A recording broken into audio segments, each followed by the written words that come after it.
हर पूनम की रात को शिवानी का असली नागिन रूप सामने आता था, पर इस बार जब वो बहू की जिम्मेदारियां निभा रही थी तो उसे ध्यान ही नहीं रहा कि आज पूनम की रात थी और वो अपने असली रूप में आने लगी थी।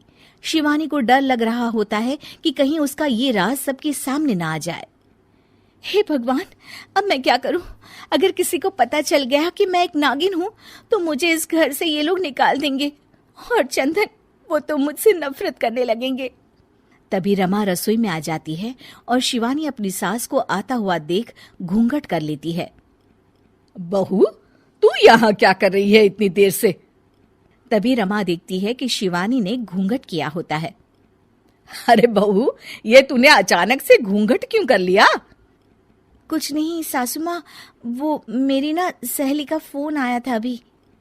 हाँ तो उसने कहा कि आज पूनम की रात है और आज की रात बड़ी ही खास है, तो अगर आप कोई मन्नत मांगो तो पूरी हो जाती है, लेकिन इस मन्नत को मांगने के बाद आपको अपना चेहरा किसी को नहीं दिखाना होता, इसलिए मैंने ये घूंघट किया है।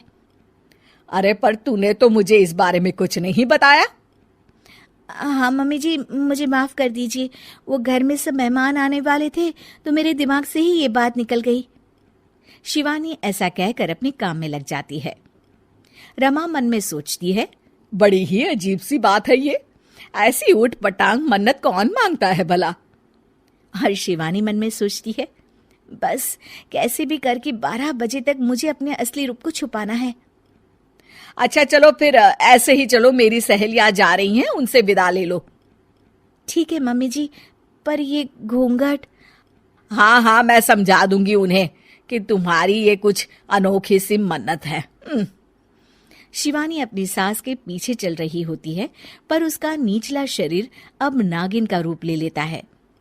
वो मन में सोचती है, हे भगवान, अब मैं क्या करूं? ऐसे तो मैं बाहर नहीं जा सकती, मुझे यहाँ से जाना ही पड़ेगा।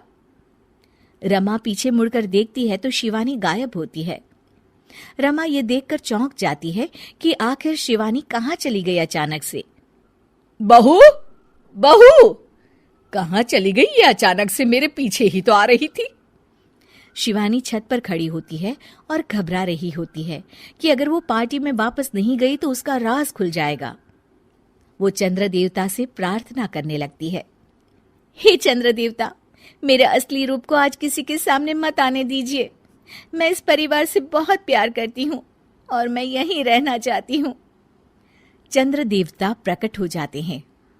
अगर तुम यही चाहती हो शिवानी, तो मैं तुम्हें इंसान के शरीर में हमेशा के लिए परिवर्तित कर देता हूँ, पर फिर तुम एक नागिन भी नहीं रहोगी और तुम्हारी सारी शक्तियां छीन जाएगी।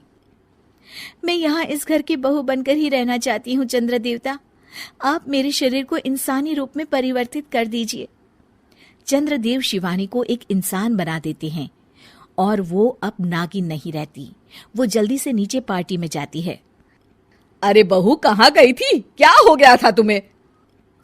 मम्मी जी, वो छत पर थी, मौसम खराब हो गया था ना, तो कपड़े बाहर सूख रहे थे, सोचा उतार लाऊं।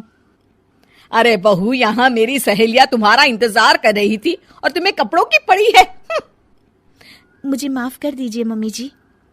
पार्टी खत्म हो जाती है और शिवानी बहुत थक जाती है। शिवानी, घर की सफाई कर देना, बहुत ही गंदा हो गया है पार्टी के बाद। जी मम्मी जी। शिवानी इतनी थकान के बाद भी घर की सफाई में लग जाती है। सच में एक सामान्य बहू बनना भी बड़ी ही मुश्किल का काम है। अगर चंदन से प्यार न किया होता तो कभी बहू नहीं बनती।